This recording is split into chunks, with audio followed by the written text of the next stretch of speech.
গরিব মানুষ দিন আনে দিন খায়, এরকম অভাবী মিসকিন গরিব মানুষটা নূহ আলাইহিস সালামকে ভালোবেসে কালেমা পড়ল।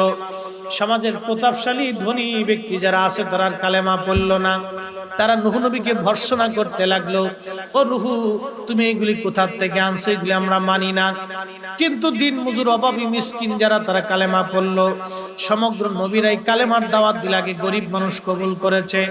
আমার নবীও যেই দিন কালেমার দাওয়াত দিলেন, সর্বপ্রথম গরিব মানুষ আর দাস আর অভাবী মিসকিন শ্রেণীর মানুষরা দিন কবুল করেছিল।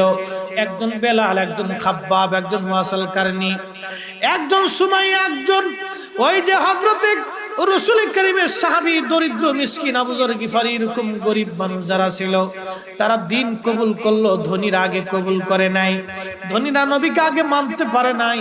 এই জন্য আল্লাহ রাসূল বলতেন, উম্মত, গরিবের মধ্যে তোমরা আমাকে তালাশ করো।